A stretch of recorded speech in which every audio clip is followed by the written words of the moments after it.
with the UC Berkeley Institute of South Asian Studies and Stanford University Center for South Asia. Wow, that was mouthful. We welcome you all to the Sala Festival. My name is Kirti Mehta. Typically in Indian culture, we employ the use of colloquials to add a sense of fun to our conversation, right? To name a few, we'll say things like happy shappy, Ina Shina, Khana Wana. Well, today's topic is no different. We are extremely excited to bring to you wine, shine, and chicken Quran. You may have been able to deduce by now that this conversation is going to center totally around food, and as it should. Food plays such an integral role in our lives, be it the everyday form of sustenance, cooking meals for our children and family and friends, and all the way up to the most exquisite experiences that tantalize our taste buds. These moments are enhanced when seated in the romanticized setting of restaurant tables. We have beautifully curated plates and paired with delectable wines, all the while enjoying some sort of most momentous human occasions with friends, colleagues, and when they behave themselves, our children too. The panelists we have for you today have achieved a mastery in this round.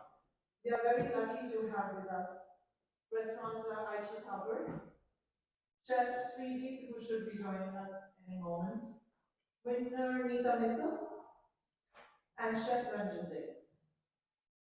We also have our very own Ritu Marva to moderate, yes. And before we bring them up, well, they're already seated, sorry. So a little bit of, never mind. We'll shine light on their incredible journeys with the culinary world. Our first panelist, Aisha Robert, had an illustrious career in our business business at the helm of several conglomerates, spanning from India all the way to the Big Apple and Miami. Aisha possesses an insatiable creative side that manifested in the forms of an exquisite jewelry line, restaurants, as you will hear, and a handful of concepts, including a sustainable packaged food company that I'm sure we're all very excited to see come out in coming to fruition. Second, we have chefs whose love of cooking stems from the roots of his grandmother's garden in Kerala, India. As these roots began to strengthen, so did Chef Srijit's understanding of food and how to maximize every square inch of the plants, infused with the love only a grandmother could provide. Chef Srijit went on to be an executive chef at the Taj in San Francisco, where he earned 2 Michelin stars. He's also the executive chef and co-owner of Itan with Aisha Power. Chef Srijit's diverse training and worldly experience has allowed him to create plates with a remarkable fusion between contemporary and classic Indian and Californian styles. And most importantly, grandma's teaching with his own creativity. Our third panelist is vintner Neeta Mittal, whose love of wine is as poetic as her depiction of her travels around the world. Inspired by the cinematic views of Tuscany, Bordeaux, Australia, and Chile, Neeta found herself setting up shop in the lovely Pasarovia. As one of the first Indian women to own a winery in the US, Neeta allowed her experiences to provide fertility to the soil, in which she would create her own wine. One that I'm very much looking forward to tasting. Fine. Whenever Neeta. Our fourth and final panelist, Chef Ranjan Dey, has a story very familiar to one of my very favorite chefs, Gagan. Starting his culinary career at a very young age, Chef Dey traveled across the world to hone his craft and eventually commence a documentary series where he takes viewers on a cultural and culinary travel adventure through India. He would also go on to create New World Spices, a special blend of 6 different spices inspired by kings and queens from ancient India. Last but certainly not the least, we have our moderator, Ritu Marva. Hello. Hello. She is an award-winning author and a fellow at USC's Annenberg Center for Health Journalism and UCLA's Laboratory for Environmental Narrative Strategies. Ritu began her career under the tutelage of Camellia Punjabi, the doyen of Indian cuisine. She worked alongside Camellia to open three Taj hotels in Hyderabad, Bangalore, and Chennai. In her position as head of the European office of the Taj Group of hotels, Ritu has had up close and personal look into the UK's curry revolution. I'm in awe of the sheer talent we have for you today. Let's put our hands together and give a warm welcome to our ambassadors for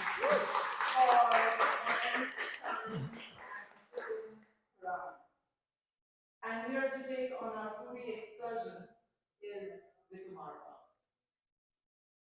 Yes, that is me. And could I? Yeah.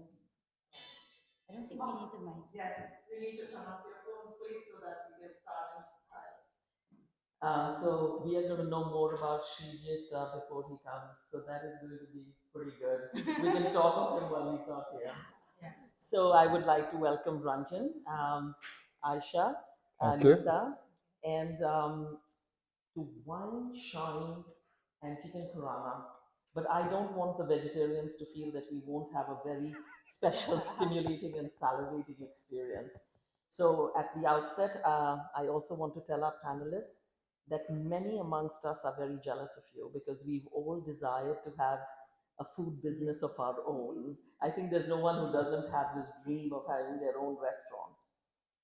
So a block and a half from Union Square in San Francisco is the oldest Indian business, and that is a Maharaja's private banquet room with elegant pillars and exotic tiles, and that is Ranjan's New Delhi restaurant, and it opened in 1988.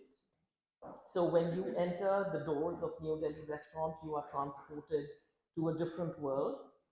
And his wife owns it with him. His wife's not here, but I thought she might be, so I'd throw that in to make her happy. Thank you very much. And then in Silicon Valley, not very far, 45 minutes south of New Delhi, in Palo Alto, is the new kid on the block, which has opened with Aisha and the missing chef Srijit, who should be here shortly.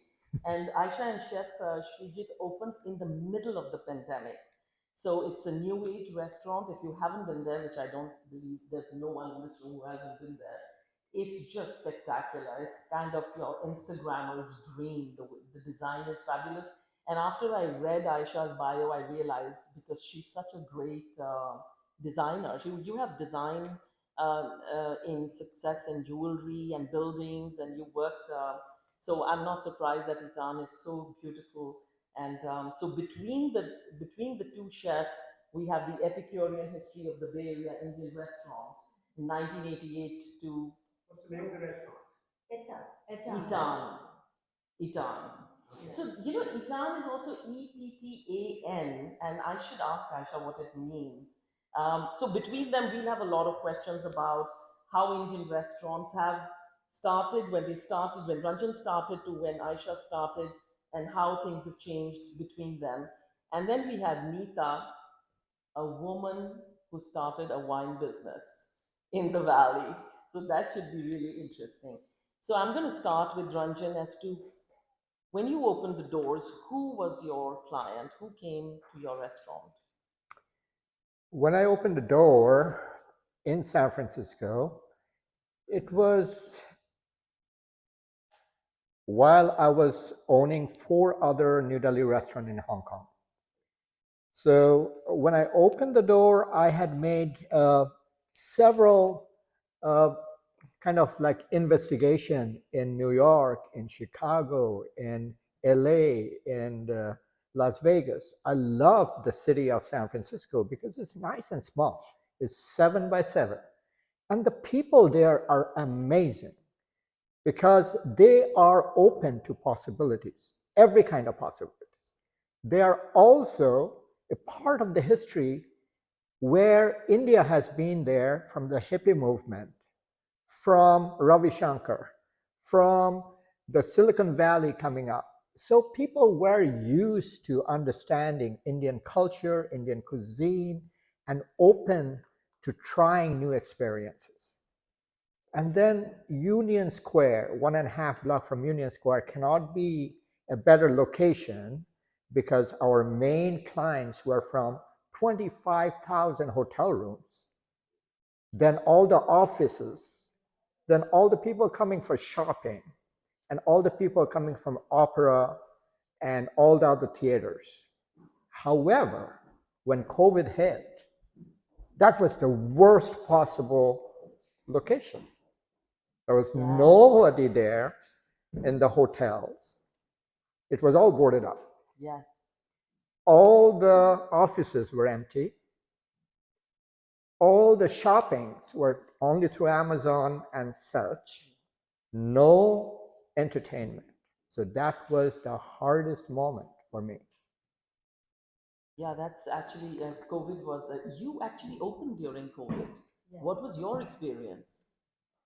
So, Econ is a very sort of large endeavor. It was 2 or 3 years in the making. In my wildest dreams, I did not think I would be launching into COVID. I basically opened the restaurant in February of 2020, and a month later, I had to shut the restaurant No way. because of COVID. And so, it was very expensive. We raised a lot of money, and we launched this sort of iconic restaurant in the middle of downtown Palo Alto, Indian restaurant that, and then COVID hits, and nothing can prepare you for that. So, but we survived that, and I think that's why I'm here. And both of us have decided to kind of make a go of it because we believe that if we could survive that, then we can survive anything. So, I mean, COVID has been a very, very sort of it has been a journey, it has been a huge learning experience, and we've had to pivot the model and really sort of evolve with every day, trying to, think on our feet as to how we can survive. I think besides the fact that the client was missing, you also had employees that were hard to get. I heard that a lot of employees had to leave, went to Central Valley and started working as agricultural workers, and then they came back. Did you have a problem with getting employees?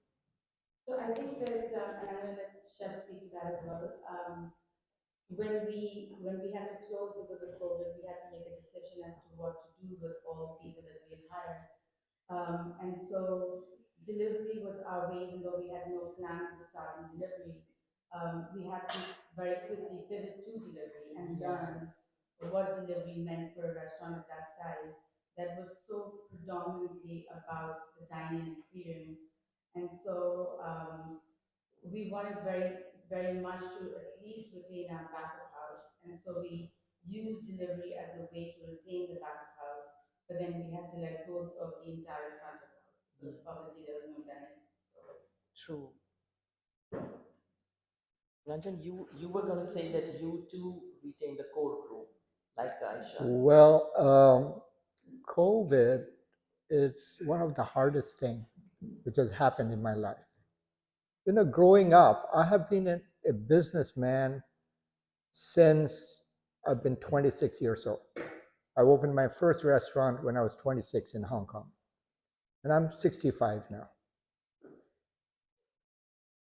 So as a businessman, as a individual small business owner, I've always made sure there are times when it is so hard. You're hurting, you're crying, you don't have anybody to turn to. I've made sure I always wipe my own tears. I've never asked anybody to wipe my tears because I know that's when somebody will feel they can ask for something back. During the COVID, it changed. I didn't know what to do. The first 90 days, there was no help. I had depleted all my savings. My core staff of 6 has been with me for 27 years. So I had to take care of them. These are the defining moments. And that is when Cody, my wife, my two daughters said, Dad, you can ask for help. So I did a GoFundMe for the first time in my life, not for myself, but for the restaurant staff. And I was so surprised. People wiped my tears without wanting anything back.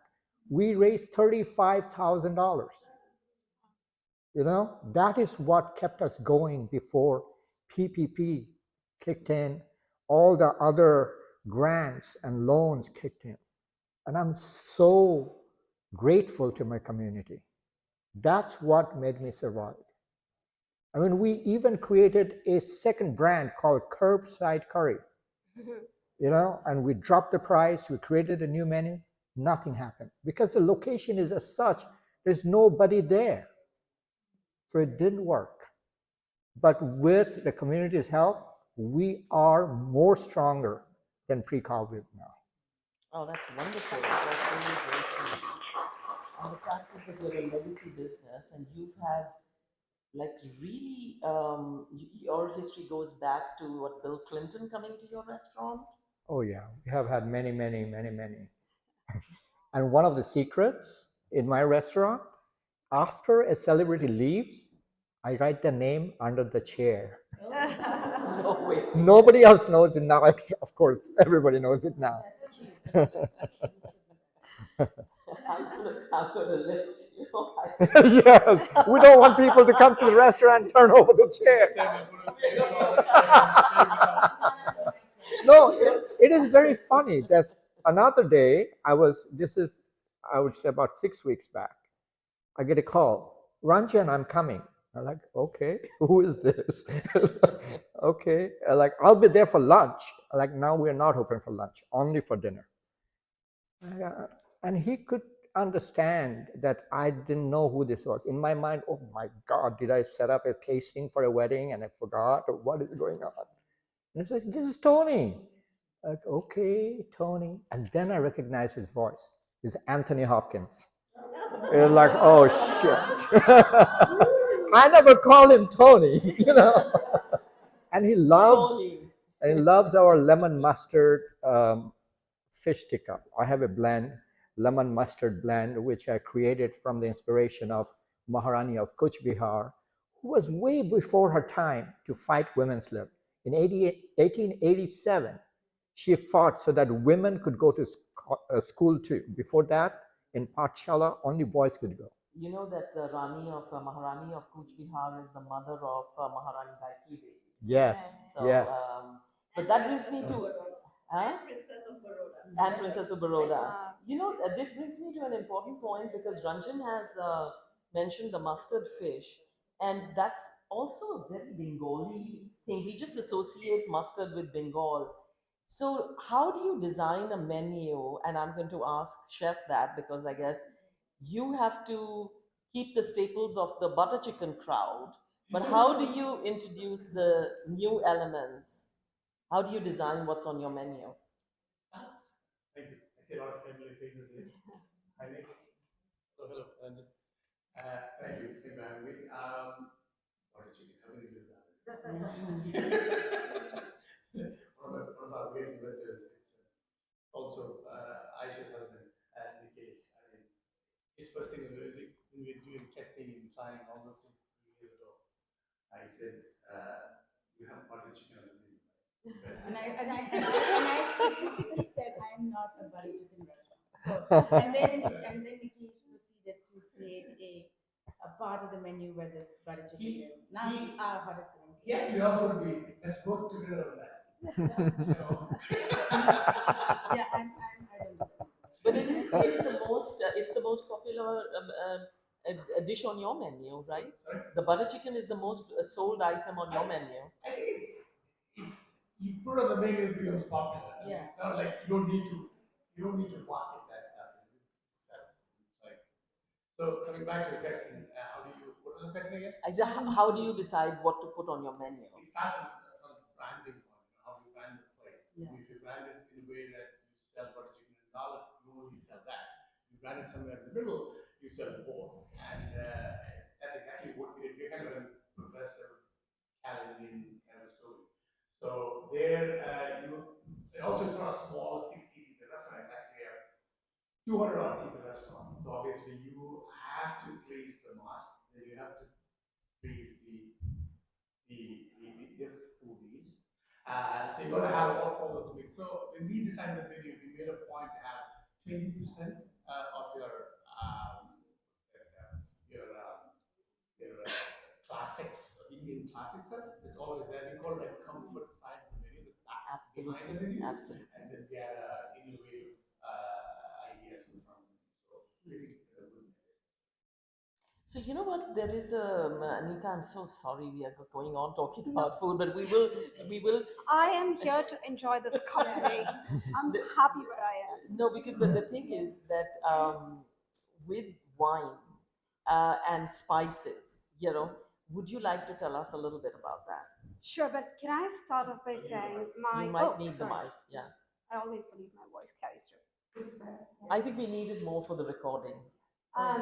So my journey in food and wine started with this unforgettable dinner that I had at the restaurant of Jose Andre. Um, my God, my inspiration.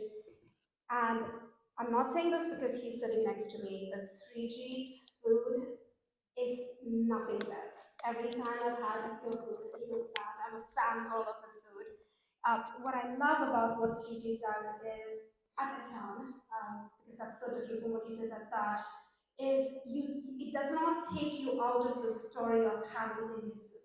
Because a lot of Indian fusions, somehow it takes you out of that story. Yes. But with him, it's still Indian. It's still Indian at heart. And then there comes that layer of creativity that's Srijit. So thank you for continuing to be that inspiration for me.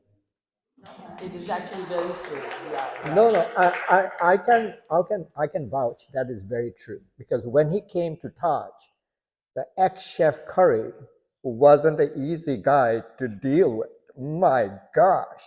And I have worked with Chef Curry because I do a lot of Indian weddings and I do it over there where he is now. And he was not an easy person to work with. But he continued and he conquered. And I'm so proud of you. I did not know that it was about all of it. You know what I found very interesting was that dish that you created out of a leaf, right? And you changed the leaf because usually if you go to India, you get the spinach leaf, right? So what leaf did you use? Oh. It was your turn to talk. Yeah, I know. I'm so sorry. We got distracted. And I know clearly I can describe the dish. It's a sesame dish. There's chard on top of it. Oh my God. It looks like a lotus leaf. It's the best presentation of chard. That's how much I love this food. We can talk about your food all day long. I'm good with it. In fact, that is why I brought it up because I had gone to Nita's.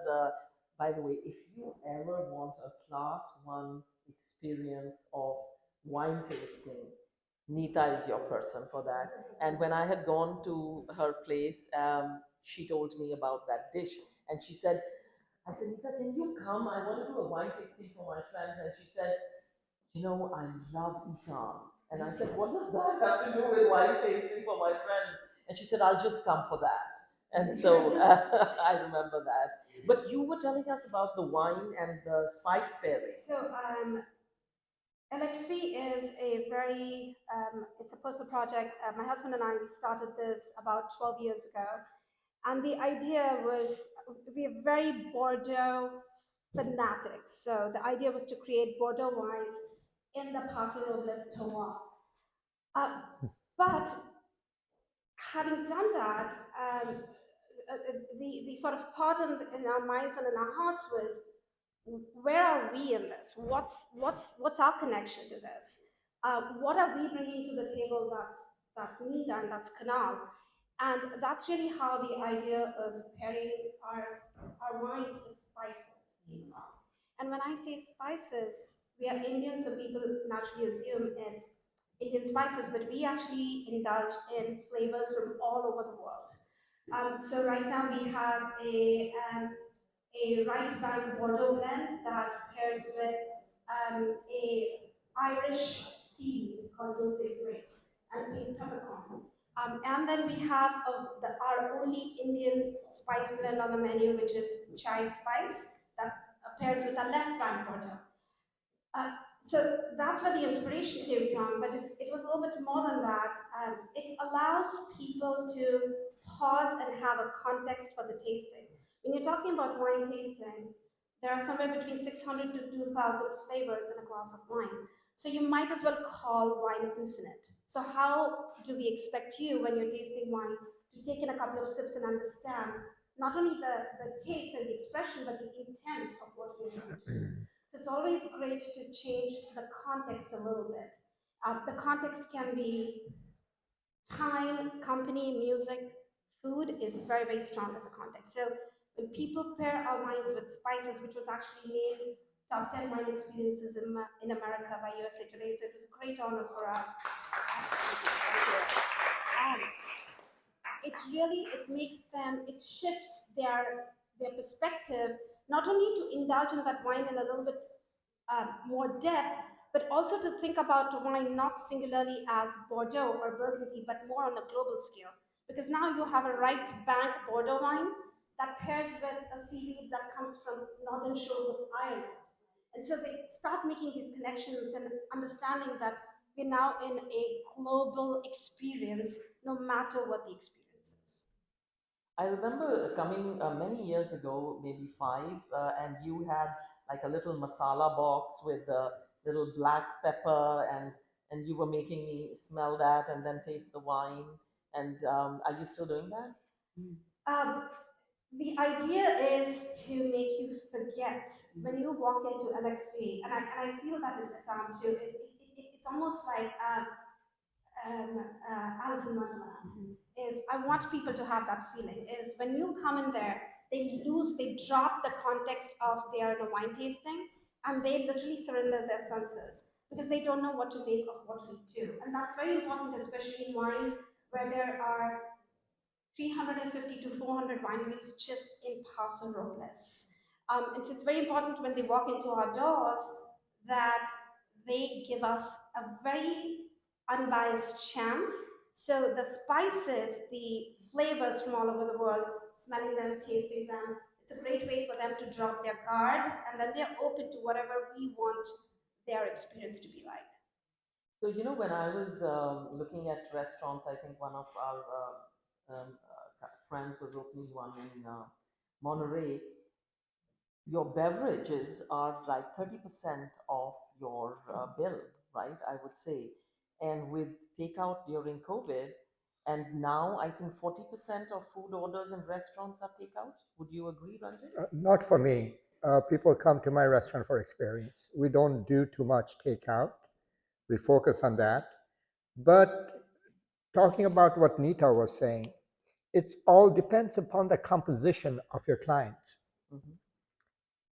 In my restaurant, I have people coming from Ludhiana, the remote village, you know, and, and also people from Paris, people from all over the Bay Area.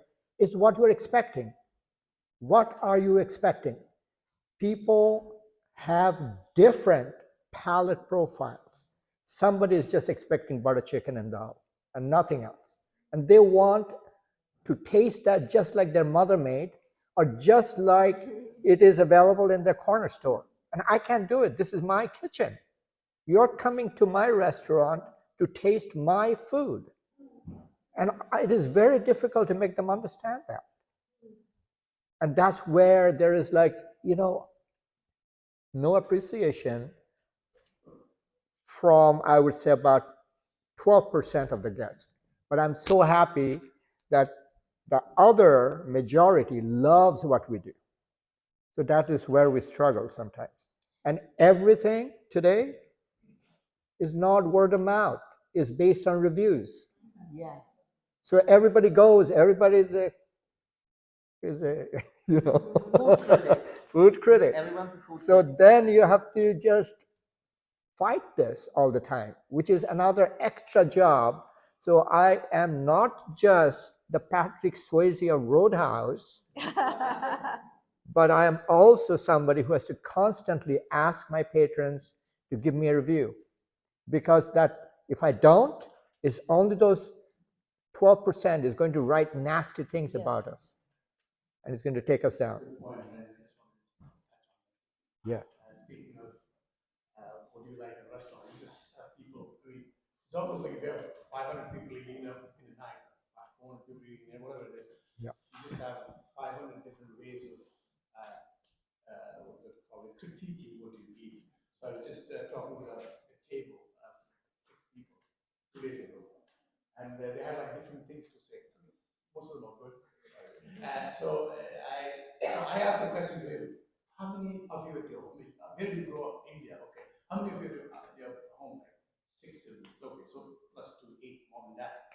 So how many days did you have conversation about I like it, I don't like it, I like it, I don't like it? So 8 people. How many of you always agree on everything you had? At least one did not like it. So that's what 10%, 12%. So I have at your home, what your mom made, your 12% of the people did not like what you made. So I can have an luxury of 10% of people not liking what you had. Not necessarily it's bad or good, but I mean, it's going to be that it's food, it's personal, you know. Yes. So it's impossible to create food for everyone every day like they would like it. I see that all the time. Sometimes it hurts. Oh, I mean, I'm gosh. not your mom. Yeah. You know, even mom gets it 10% off. No, I remember.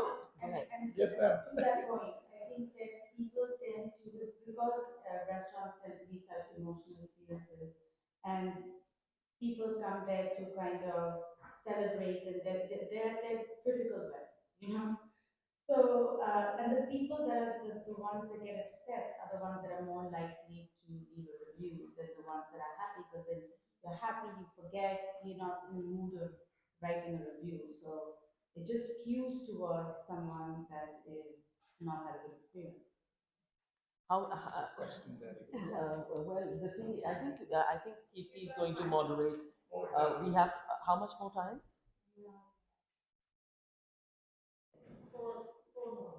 Oh, we have so much to talk. So I do remember when the iPhone came out, and I remember this reading the statistic that not only do you have to prepare good food, but the food has to look good, because people are spending more time taking pictures of the phone, and then the average number of sittings have dropped because people are spending longer at the table because they're taking pictures. Yes. And then you have Instagrammable locations that you must build, right? And then it's takeout. 40% is takeout. So For us, it's 10% of takeout. okay, Less than 10%. Maybe less, yeah. And yeah, not even 10%. Mhm. yeah, you have my sympathies. It's a tough business to please everyone, but you guys are Yeah. doing a great job. And while you're taking photographs, food is getting cold. Yeah. Think about the other guy who's watching the guy taking the photograph. Yeah. And then they tell you the food is cold. You served it cold. You're like, no, we did not serve you cold. Sometimes the steam spoils the picture if it's too hot. There's another very interesting story, since we have only 4 minutes, that Nika has to tell us of what is behind your name with LXV. It's like Roman numeral letters. So LXV is 65 in Roman numerals, and the genesis of LXV is the 64 sutras, the art forms, the colors that form the fabric of our Indian culture. So the story goes back to when Lord Krishna, after defeating Kamsa, he went to the house of this sadhu and learned 24 colors and 24, I think something to do with warfare. And if you think about our Indian culture, it's a fabric, it's an interwoven fabric, all these colors: music, dance, feng shui, architecture, painting, making your bed, believe it or not, that is a color. And so LXV, the story of our wine, we call it the 65th sutra, hence LXV. But it's a little bit deeper than that. That's sort of the logical connection. But for us, it's an opportunity, it's a chance to tap into our roots every single day. LXV is not it's not our brand, it's our purpose. So it's not what we show to the world that, oh, this is inspired by the 64 sutras and the Indian culture. No, it's what inspires us. So every time we think about something, we think in the whole artistic paradigm of those sutras and thinking what we are creating. It could be one, the experience, even an email going out. The paradigm always is, are we creating something that's sensory, that's memorable, and something that people feel aspirational? I remember when I first saw it, I was thinking like, what is LXV, and am I, does it have like an expanded, very, and when you explained it to me, I was kind of blown away. I'm trying to see what are my questions that I don't want to miss, and one of them, which I was going to end with, but I'm going to ask now, is what do you do with the leftovers? Exactly, they just get thrown away. Oh, We take our leftovers to the Glide Memorial, and they but the way my restaurant works, we work really because we have been doing it for 34 years from the same location. So we know how much we're going to sell, how much we're not going to sell, but it's not a finite art still. It changes.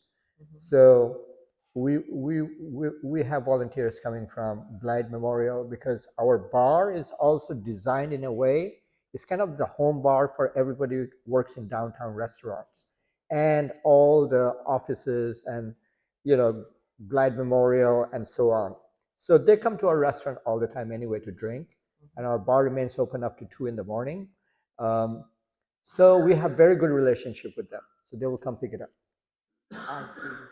I see. Well, you can't sell stale bread for $1 like Safeway does, I guess. No, no stale naan. No stale naan. Oh, at the table. No, I mean in the kitchen. Oh, in the kitchen. Yeah. So first of all, we try and minimize Minimize, you have to be planned so well because Yeah. you can. It's the most difficult part is can you plan? So when you have when you have the luxury of having the restaurant running, have a number in mind and you can meet those numbers, then it's very easy to plan. Yeah. We always have a little leftover here and there. That we also have post service meal. It's over that most of it is over that, and a little bit. I mean, it's sometimes it's not substantial enough to, like Ranjan said, to give it to somebody. It's not sizable enough to give it. So we end up either letting people take it home. Right. It's almost like eating an ice cream cone, I'm told. Just don't bite into it. Don't bite into it, but it's like an ice cream cone. Knife is a thing, knife is not like.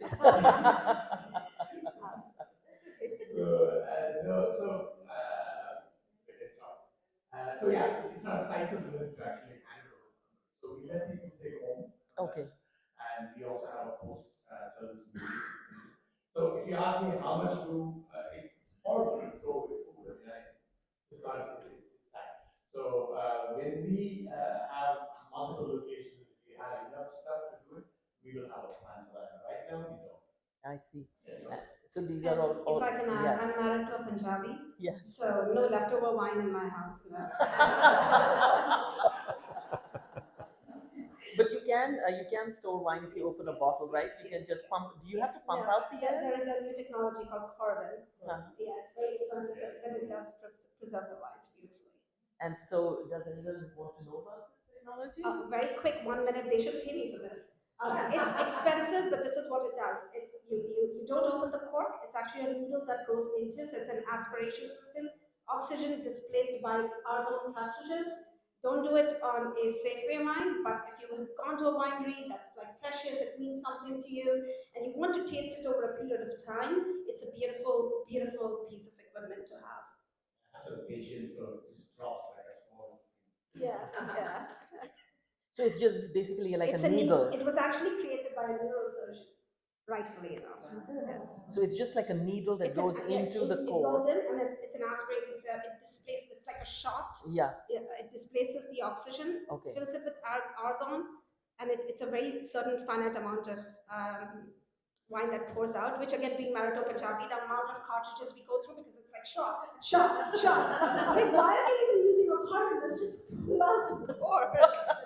No, actually, I was thinking the same thing because sometimes what happens is if somebody gives me a box of mithai and I will eat one piece and then I will hide it so no one else gets it. So if you get a really nice bottle of wine and you are the only one who wants to drink a glass every day, Yes, can you it's do beautiful. that? Absolutely. Yeah, well It's then gorgeous. you know I'm a Punjabi. I have the same problem with mine. There you go. So I think, do we still have time? We are done, is it? Oh, I had so many questions. We'll leave it to Q&A. Yes, how about that? Yeah. Answer, and thank you everyone. So, you know what? We love to hear from the chefs and the panelists, Aisha and Nita as well. I'm sure you enjoyed the conversation, and we'll open it up for 10 minutes for Q&A. If you want your questions to for the thing, it would be a good idea to ask them, or we can repeat them. Go ahead. Well, hang on, can I pass the mic? You know what? It has a wire, so okay, go ahead. Okay, so I think one of the restaurant trends that I think that's happening, I want to just get comment from this panel on. One is in Los Altos, those, I don't know if it's on, but Marketplace. yeah, the straight street where you can do combined ordering of a group and get to the. Correct, we did have them. That concept, if you all think that's going to catch on more. The other is, I think, virtual restaurants, where we know, like, when we go on a road trip, the one restaurant that was actually had multiple menus, and then they would literally from one kitchen serve, this kind of cuisine, that kind of cuisine, that like multiple cuisines. So the cloud kitchen and the marketplace, is it where the industry is heading? Sure. I think that, and I know about virtual restaurants. I think that whether it's virtual restaurants or cloud kitchens or a certain level of automation that we're seeing, those are directions that the pandemic has um, created, in a way because the dining experience changed. And so, yeah, those are trends that we are seeing. We are very sort of dine-in focused, but at the same time, we are also creating a commissary kitchen where we can take some of the pressure off the kitchen and it complements the restaurant. So, yeah. Yeah, that whole idea are created by people who are not in the restaurant business. It's a profit motivated, you know, like program where they can fleece everything off the people who are actually making the food. So I'm not very great at that because you don't really have anything which you can be proud of. No, so what do you mean by fleece everything? Meaning that all the cloud kitchens and everybody will take 60% of what you're doing. Oh, you mean the owner of the cloud kitchen will skim off from the chefs? Yeah, it is a whole company, which is several companies like Cloud Kitchen. So no, I'm not interested at all. Shri, you wanted to say something? No, just talking about the first person, the state street market idea. It's actually, I think it's a good idea. I'm not talking about the cloud. I know you're angry now. No. I'm not angry. It's just what it is, you know. My point is about the multiple cuisine and one-stop shop Yeah. for your mom for dal and dad for butter chicken and son for pizza kind of a situation. Yeah, that's It's different. fun thing on a Sunday afternoon or quickly jump out of the office and go pick some pizza. Those kind of things, if it is located in the right places, it's amazing. Yeah. You can't have it in a corner in Saratoga. I don't think it works. Los Altos, I mean, I would say Palo Alto. I feel it's something like it's a concept out of the amazing concept called Italy, where Italian food, that kind of thing. But I think it is a little more well defined and well done. Probably we'll get there somewhere, and this is something which we and I should once talked about. Once about it, maybe someday. I don't know. It's an amazing thing. I thought it's you can have pizza to smoothie to salads to butter chicken. You got all kinds of options. I think it is an amazing option. And plus, it's also if it's done well, you're not spending a lot of your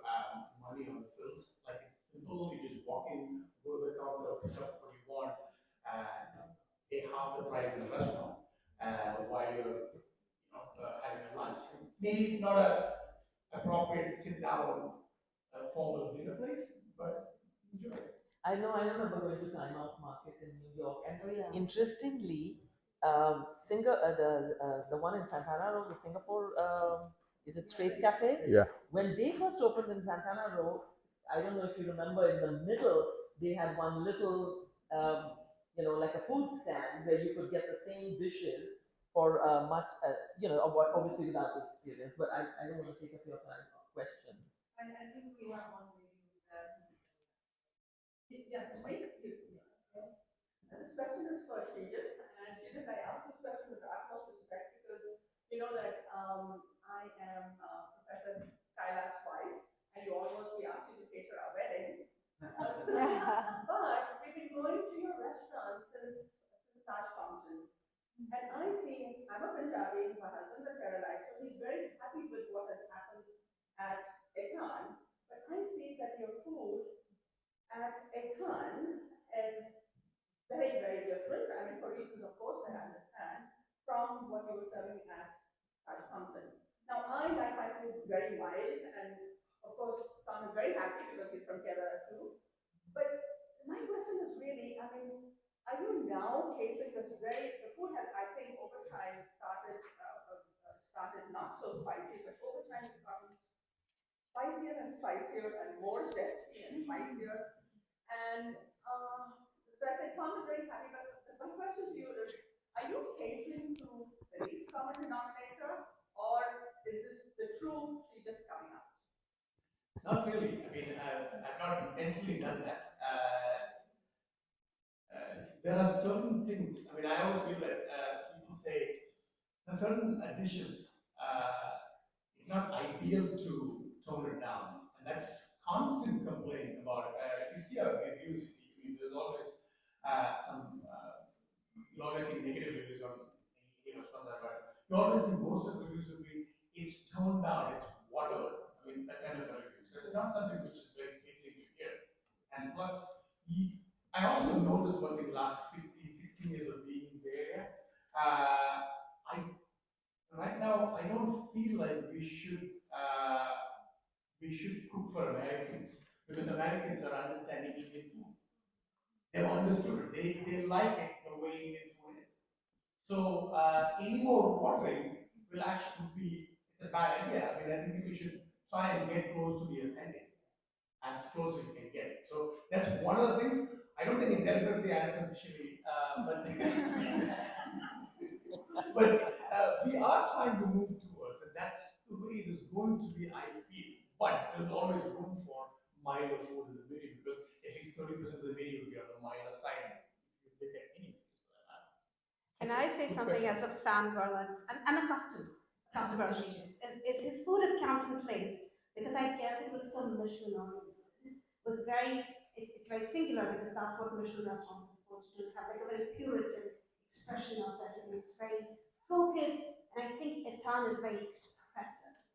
That's how I look at Etan. The food is very expressive. It's the Indian vibe, the intensity, the color, the passion, and I think I'm married to a Punjabi and I'm a Malayali too, and I think his food to me is not spicy, but it's very expressive, and that's like a high.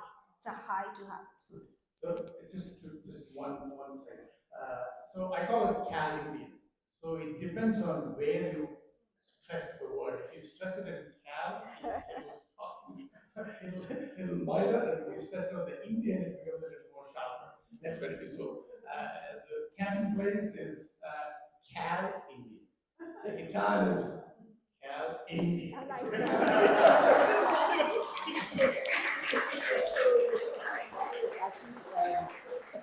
Actually, for that question, actually, thank you for that question because it actually rounds off very nicely where I started, in which I said that there's 35 years between the opening of Ranjan's first restaurant and your first restaurant, and in those 35 years, the consumer has become very well traveled, and the world has shrunk, and people are wanting more authentic. And gone are the days when the curries needed to be watered down for the palate. That's how I thought.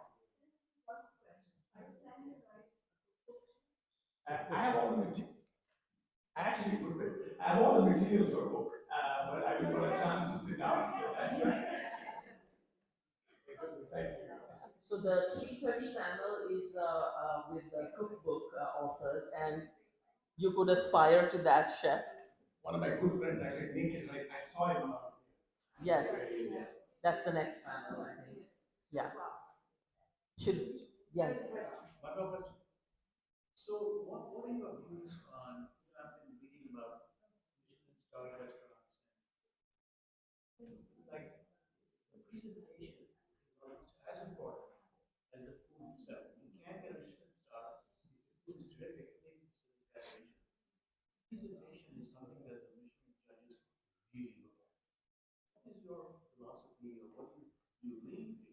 Is that correct? So the question really is about Michelin star, and that does it require more than food to be tasty? Does it have to look good as well? And what does chef have to say to that? Yeah. Personally, yeah. What else require? Yeah. I'll start. You've seen both sides of it. Sure. Yeah. Thank you. Presentation is important because you don't when you see the food actually you're not you see through your eyes and you eat with eyes. It has to look good. It doesn't have to look oddly good. It has to look abstractly, naturally good, organically good. That's some people take the presentation to the next level of mockery. This looks too much. The presentation is not good. Presentation is important, but Michelin star is mostly. I mean, I've had Michelin stars for fortunately or unfortunately. I was fortunate enough to have for almost 10 or 12 years. So one thing I've noticed is consistency. They look at consistency so much, and I can talk about that because I've had single stars and I got with 2 stars, lost a star, and I didn't got it back. So I've got this whole thing of how I lost. So I had an interview with them after that because they were kind enough to actually call me and said why he lost it once. So that's one of those things he said.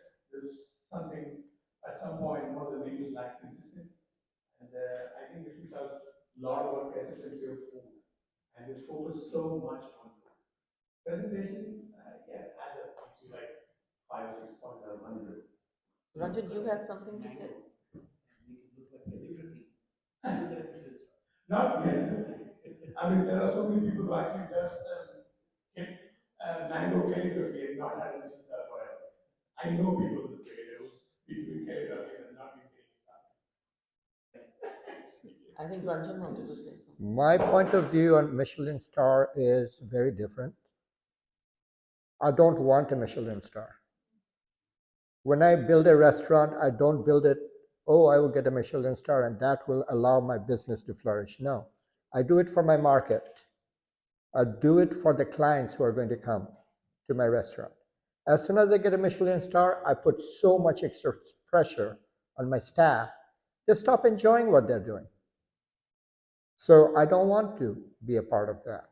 I mean, that's just my thing. Everybody has different ways of doing that.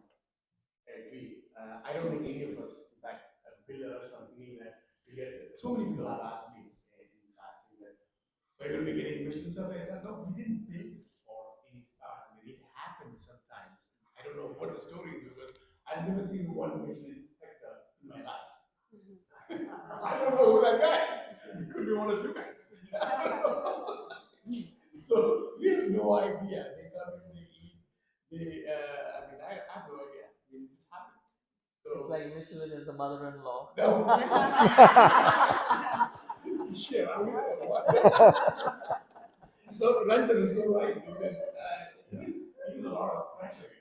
It's so much pressure. Post, I was just watching something on what Ram was saying. It was so difficult. It was so difficult to get my third star when you got a third star for this restaurant, and it was like 10 times more difficult to maintain that third star. So hard to do that. Yeah, It's yeah. a lot of pressure. I think we So should. we have just one more question. Oh, we do? Yeah. Okay. Go ahead. What's your favorite dish on your menu? What's your favorite dish on your menu? Oh, that keeps changing every season. Yeah. Smart answer. But I mean, if you ask me what are the ingredients, I'll see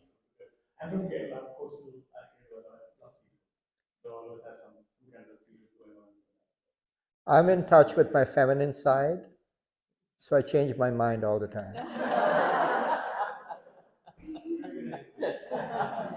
We all watched over holiday, right? When she's asked in the end which was your favorite place, and she said each in its own way. And so, That's all the time we have. thank you. Thank you so much. Thank you. Thank you, Ritu. Thank you. Thank you. It was so much.